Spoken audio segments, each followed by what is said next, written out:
Welcome to our monthly District 7 meeting on Zoom. We are going to do these sessions each month focused on a program and focused on accessing resources for District 7 citizens. This Zoom meeting today is going to be focused on social services, and we have a special guest speaker, Phyllis Bohanan. She'll introduce herself in a minute. I just want to welcome you all. My name is Warren Wheatdon. I'm your District 7 legislator. And if you, I want to go ahead and kind of go through some rules for these webinars and how we're going to conduct them in the future. This webinar is recorded, first and foremost. We are going to take this content and post it to our website for citizens to access. The rules for this webinar are as follows. All participants should behave in a respectful manner towards attendees, panelists, speakers throughout the event. Discussions must stay on topic in the chat and on screen if you are asked to share your screen. Any off-topic comments should be kept at a minimum. No personal attacks or offensive language will be tolerated in the chat room. No discriminatory remarks or any inappropriate content. Stand by 1 second.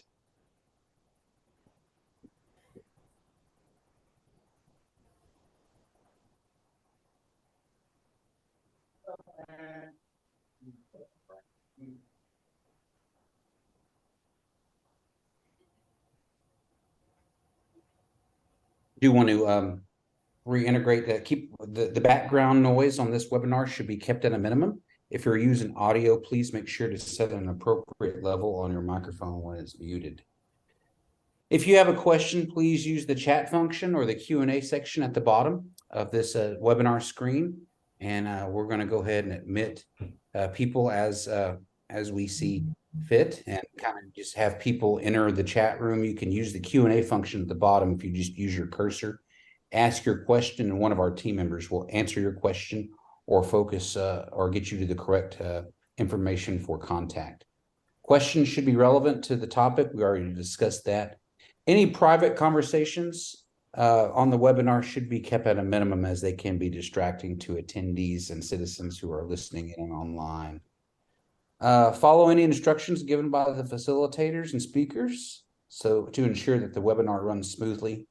Please refrain from any recording or sharing webinar content without permission. So finally, this is a discussion. Ask questions. Remember to have fun and enjoy time with us. We look forward to having you join our monthly webinars. And if you have any questions or concerns about these rules, please feel free to contact the District 7 Legislative Office and give us your feedback. Thank you for following our guidelines and help us to create a positive environment for everyone. So today we have our guest speaker today is Ms. Phyllis Bohanan.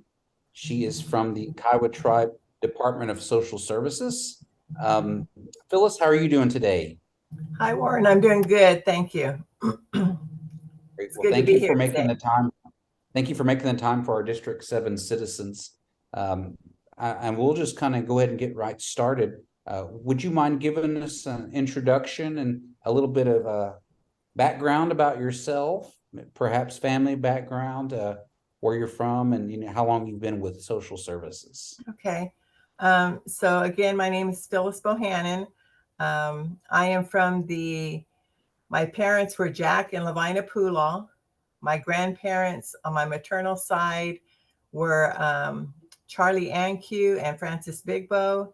And my grandparents on my paternal side were Ralph Poolaw Sr. and Minnie Bointy. My parents grew up and were raised in the Carnegie Mountain View area. However, in the 50s, they chose to be a part of the relocation program and went out to California. So I was part of District 7 for many, many years. I moved back here to Oklahoma in 2006, thinking that I was retired. But a couple of years after being here, my cousin actually suggested a job for me with the tribe. And so I went and I interviewed for that, and I did get the job as a program manager for the teen suicide prevention program. And I worked with that program for 11 years, and I thoroughly enjoyed being able to interact with young people. We worked in 5 different schools in the area, with Riverside Indian School being our main point of contact. About a year and a half ago, April 2022, I thought I was going to retire again. And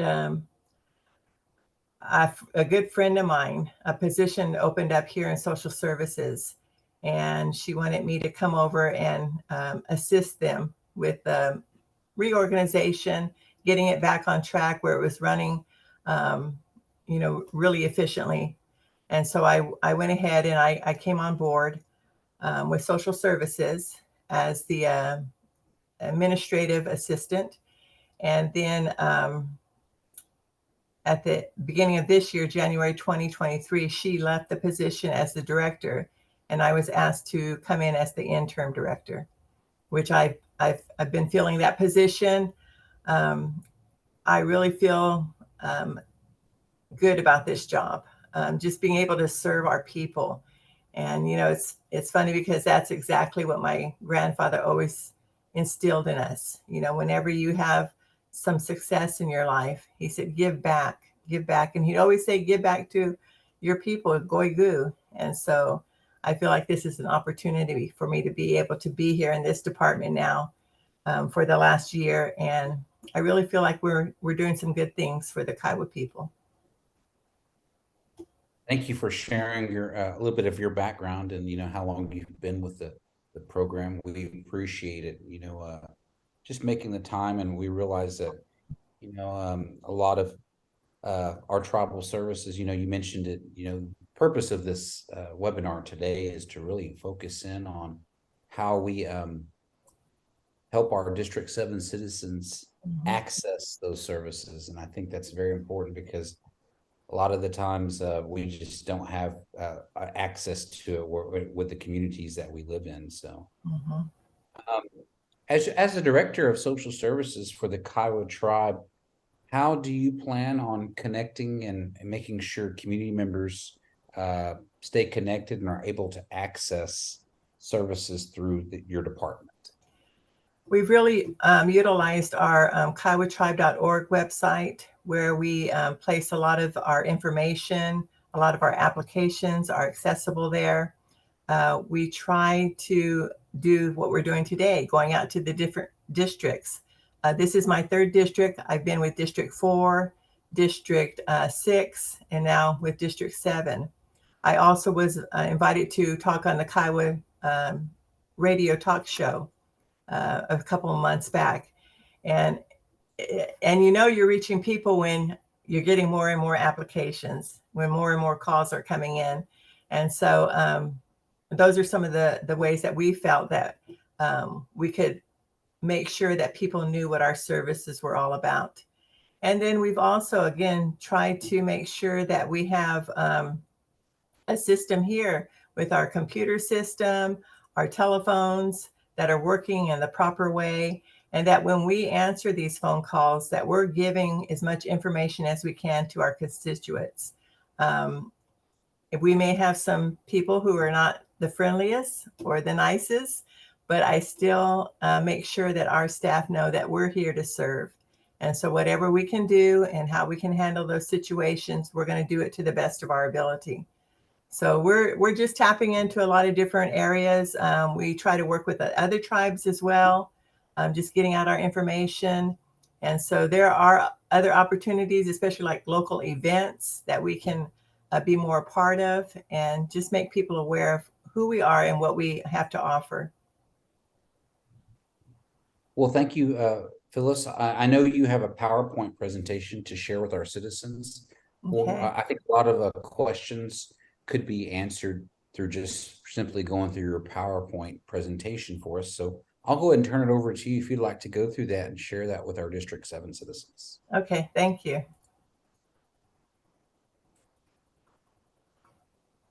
Again, while she's pulling that up, if there are any, I see a couple of people that have joined us. You can ask your questions in the Q&A section at the bottom of your screen, and we'll answer those questions. by one of our team members. Did you see it? Looks Oh. like I'm going to have, can you see it? Try it one more time. I think you Okay. clicked off.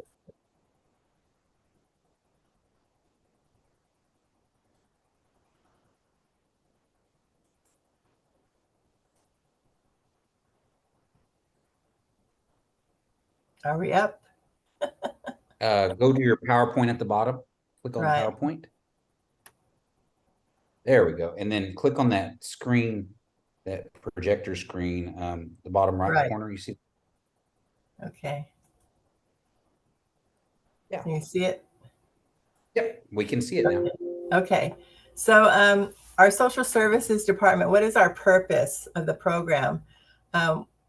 The social service department offers a wide variety of social services to our tribal members, including emergency assistance, low-income home energy assistance, general assistance, child protective services, adult protective services, and guardianships. With our American Rescue Plan Act, ARPA monies, we provide burial assistance, household assistance, and medical assistance. And again, because of District 7, the LIHEAP will only be within our service area.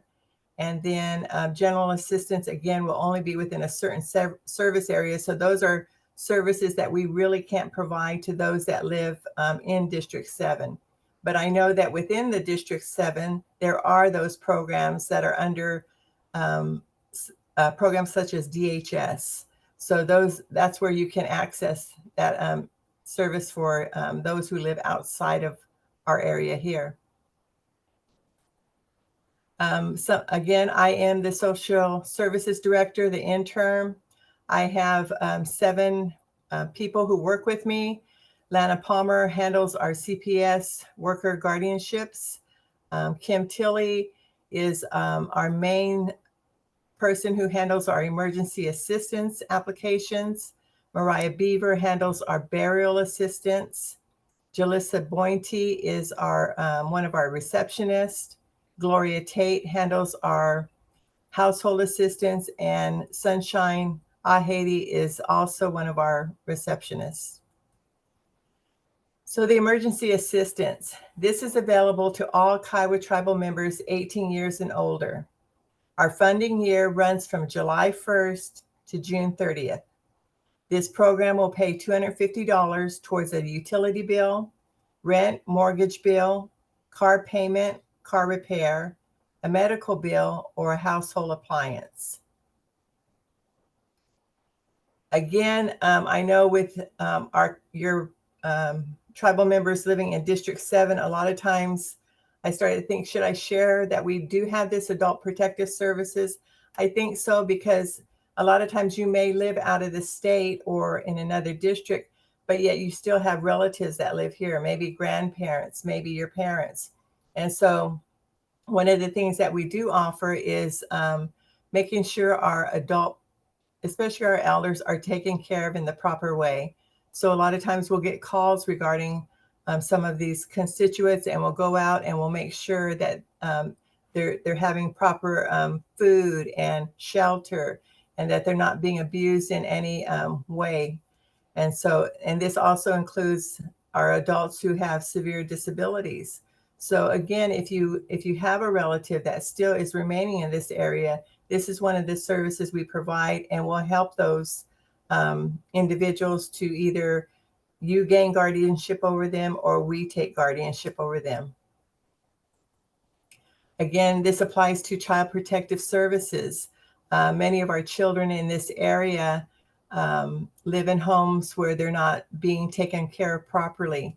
And so they call upon us to go out and make home visits to make sure that everything is okay with the child. And if for some reason we're not able to allow the child to stay in the environment, we will look for other means, other areas to where to place this child. And again, that could be with a relative that lives outside of the state.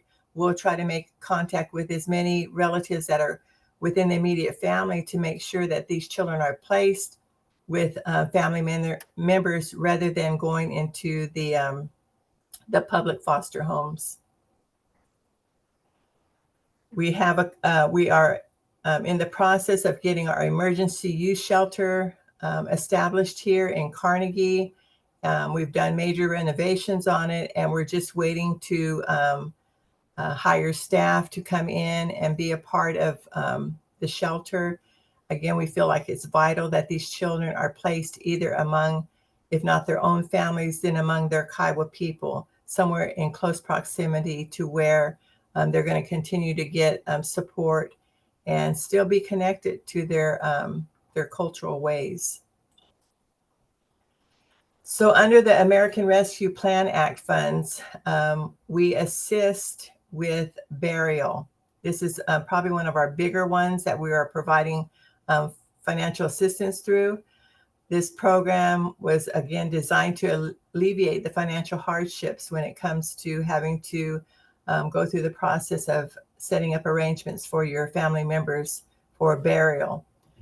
The funding under this program is to assist with the expenses associated with the funeral services, and we will provide $8,000 toward the funeral services, and we interact with the funeral homes, the mortuaries. All payments are made directly to them. Headstones, we apply $1,000 toward a headstone, and again, we work with the vendor, the monument company who's handling whatever services you want, and we will apply $1,000 toward that. And then we do provide $300 for the meals, the funeral meal, and $250 toward flowers. And that's a check that's made directly to the designated family member who's overseeing the process of the funeral arrangements. We do not allow payments to go directly to families.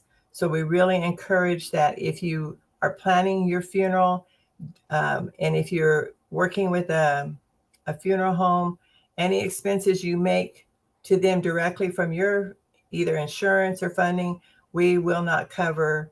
We'll only cover the $8,000. So it's really important that you connect with us first to get that money processed and given to the funeral homes. Our household assistance. This program was established to stabilize Kiowa households by providing financial support to tribal members who have been negatively impacted by COVID in their time of need and emergency. So this program will assist with, we will apply $400 toward utilities, and based on the household side, we do provide a grocery allowance. And again, that depends, with 200 being the lowest, and that would be for, I believe, one person. And then a household of 4 and over would get as much as $500.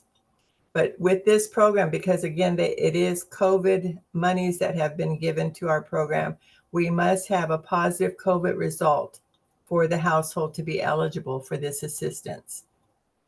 And again, all of these applications are found on the kiowatribe.org website under resources. Then you would go to the tab Health and Human Services, and then the tab Social Services. All these applications are there for you to fill out and to for us to process. And they're pretty self-explanatory, but please, if you have any questions, please do not hesitate to call us or email us. Our email address is also stated on each application. Again, under the ARPA funds, we have a medical assistance program. And this program was established to facilitate access to resources that improve health outcomes.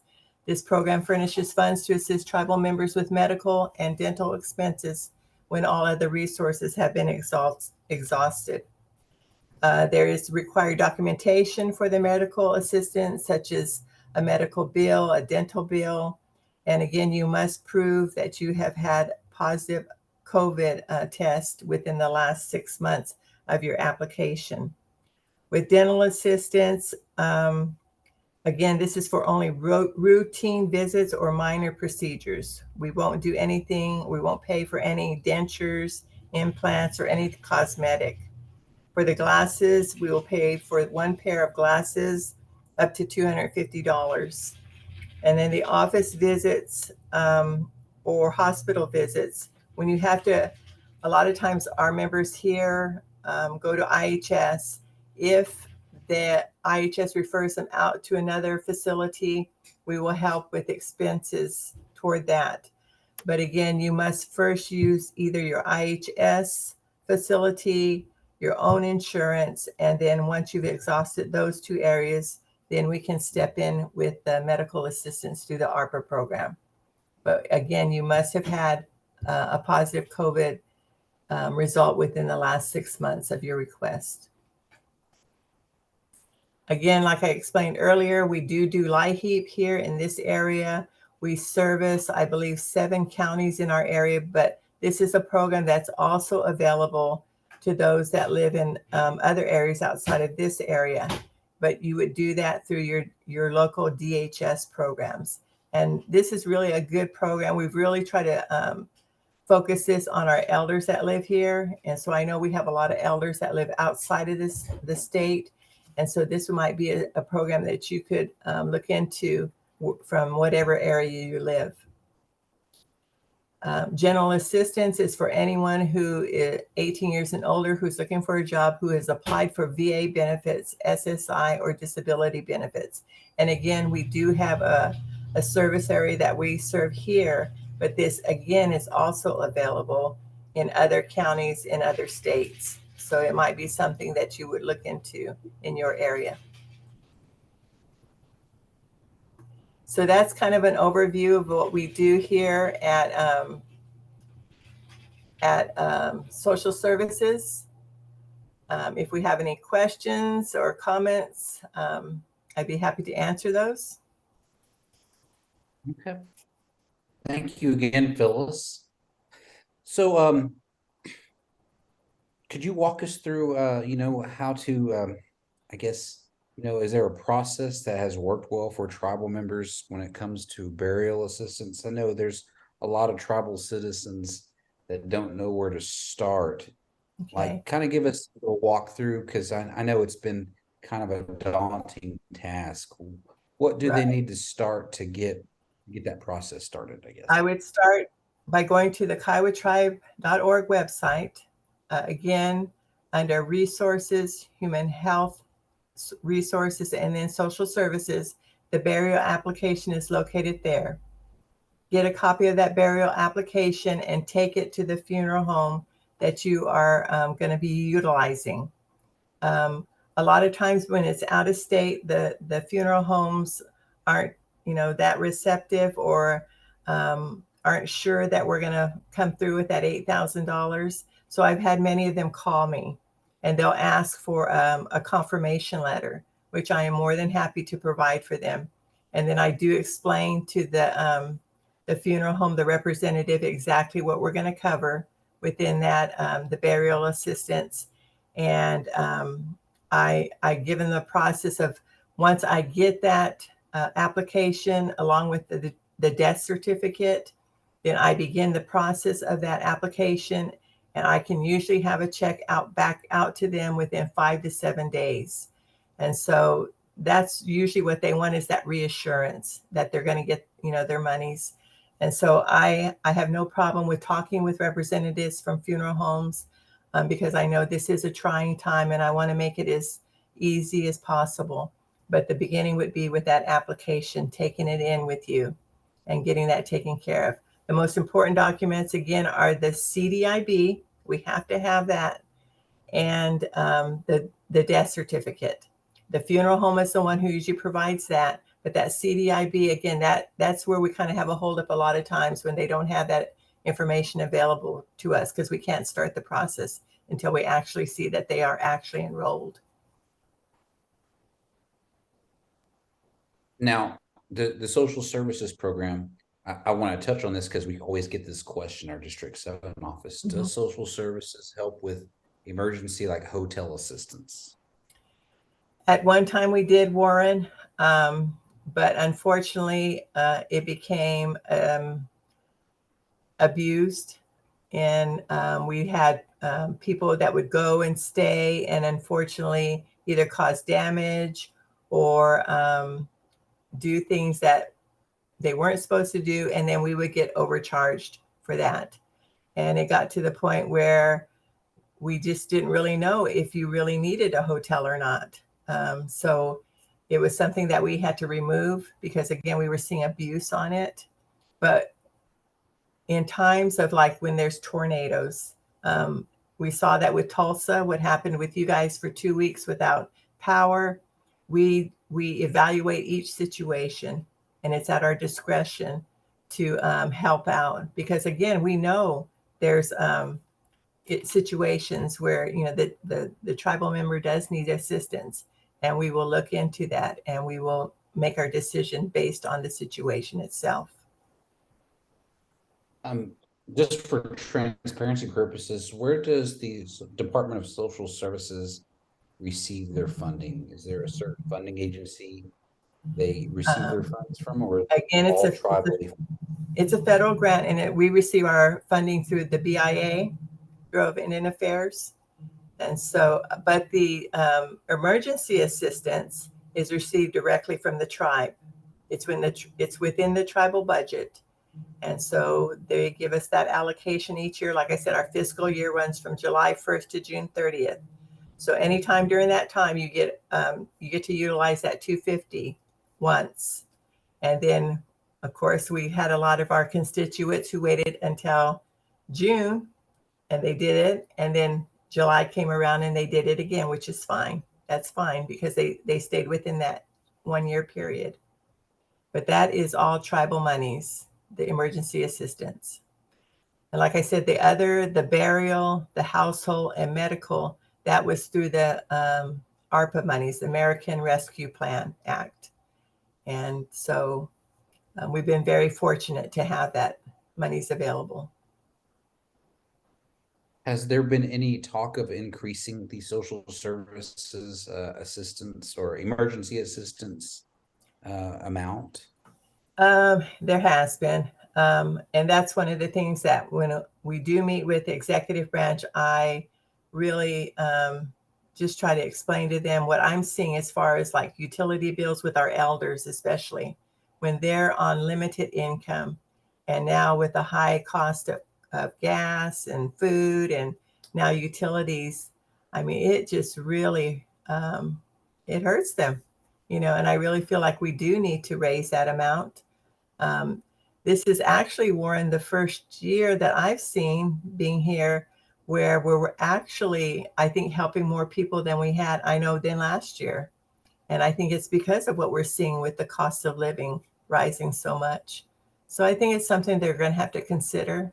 And I think, again, it's going to be up to the constituents to go to the legislator to be their voice. Absolutely, you're right. This is a conversation. Our citizens from District 7 are often, they want to see more assistance given in emergency assistance and just breaking down those barriers when needed. Like you mentioned, tornadoes or fires or floods. A lot of times, that they just need that assistance as quickly as they can. But $250 when you have a house fire doesn't go very far. So Right. we've got to think about major events and whether it's applying for a FEMA grant ran by the tribe. I think it's all important that we at least have those conversations as a legislature and then work with our executive branch to increase that assistance that goes out to our citizens. Do we have any questions from anybody, any of our attendees or other panelists? If you want to use the question and answer options at the bottom. And like I said, we're recording this, Phyllis. So even if we don't have a whole lot of questions, maybe you might want to just, can you state like the email for how do they contact the social services department? Sure. Our email is ss01@kiowatribe.org. And again, like, and our main number, I don't know it by heart, but it's 405-648-0492. And so we really, if you do have any questions, we're here for you guys. We want to answer those questions. We want to be able to assist you however we can. And, and I think about 3 or 4 months back, we had issues with our phones. And so there was, I think, a period where the phones were down for about a week. And then we changed over our email. But again, we really try hard to connect with the legislators, with the Kiowa Facebook page to let people know what's going on here. So they don't think that we're trying to avoid them.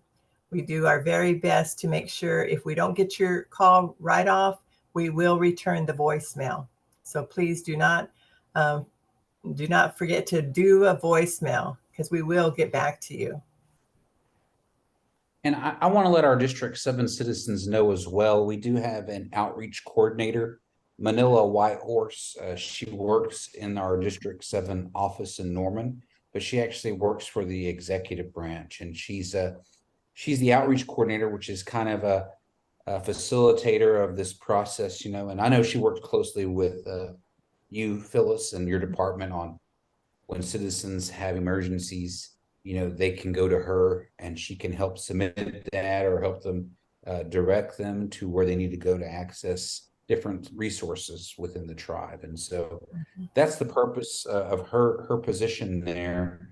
And she's really just anybody that may need assistance or not understand what they qualify for. They can call her in our Norman office, or they can actually email her at mwhitehorse, all one word.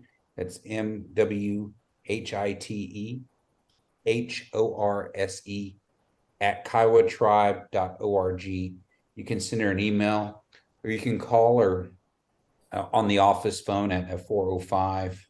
Oops. I always forget that number too, Phyllis. So it's 405-857-8408. And you can talk to Manila Whitehorse. She's the outreach coordinator, and she can assist our citizens with gaining access to services, especially social services. I know she directs a lot of people to your office, and I want to thank her for doing that and working well with you. Phyllis, I don't have any other questions. Okay. Thank you for your presentation, and I think this was good. I think this was a good way to kind of start out getting the information out there. Like I said, we'll post this video to the website, and hopefully people can access and go to social services and watch it and get the information that they may need from that area. And again, I appreciate you allowing me to be on today, because again, I think the more information you get out there, the less questions you're going to have. And I do appreciate Manila as well. She is just an amazing person, and I love interacting with her. So you got a good one there. Thank you. Thank you. Yes. And you too, Warren. Thank you. You too. I know. I do call you and text you when I got a citizen, that needs help. But really, I know Manila does work. She has our heart to help our people. So, and as do you. So, thank you for all you do. I think that's about it for this webinar. Again, if any of our citizens want to reach out to Phyllis, contact her via email or phone, and her and her team will get right back to you. Yes. Okay. Well, thank you for your time today, Phyllis. We're going to go ahead and we'll close out this recording, and it will be posted to our website, and people can watch it from there. Again, the website is kiowatribe.org. And if you go to the legislative page, you should see a District 7 page where you can access these videos from. All right. Thank you. Thank you all. Y'all have a wonderful